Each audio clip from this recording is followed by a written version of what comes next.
First at 7, breaking developments in the story that we've been covering for you all day.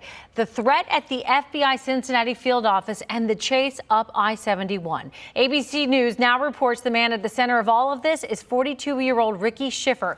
In this video right there from WHIO, you see him crouched behind a white Ford Crown Victoria. Police say he used to speed up I-71 from Kenwood, firing at Ohio State troopers, that is, along the way.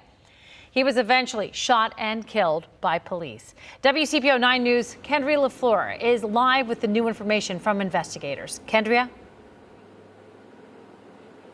Yeah, as you mentioned, multiple law enforcement agencies have confirmed and told ABC News that the suspect is 42-year-old Ricky Shiffer. They have not released a motive yet, but we know that law enforcement agencies tried several different ways to take him into custody before fatally shooting him. This drone video I want to show you shows the suspect hiding behind a car.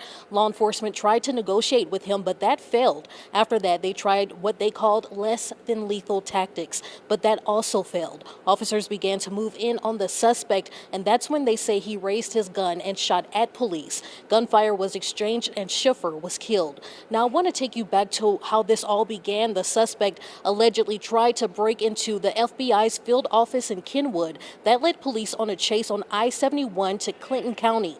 Investigators say he was shooting at officers along the way. He exited the highway and stopped just over 71 on Smith Road. That's where a fire exchange happened. That standoff lasted for hours until the suspect was shot and killed. Situations like today are unfortunate. They're unfortunate for a community. They're unfortunate for those involved in it.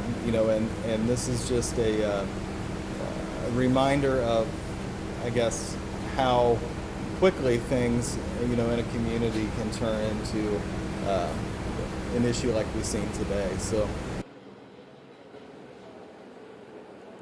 No officers were hurt during that exchange. Investigators say they're now processing the scene and also going inside of the car the suspect was in to try to get more information. Reporting live, KENDRIA LAFLEUR, WCPO 9 News. KENDRIA, thank you so much. As she mentioned, all of this began at the FBI building in Kenwood when Shiffer attempted to breach that building. WCPO 9 I-Team reporter Craig Cheatham has been there. He has the very latest on this part of the investigation and what agents will now look into.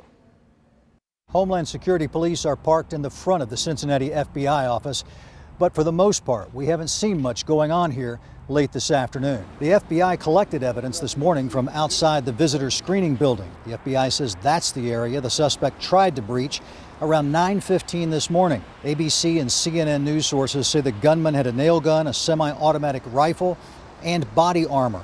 An alarm sounded, and the FBI says armed special agents responded. The suspect took off. Since then, the focus was on Clinton County. But here, one of the things that you see right away is that the buildings in this area have surveillance cameras. There's no doubt that the FBI will be interested in some of the video that was recorded on those cameras. Craig Cheatham, WCPO 9 News.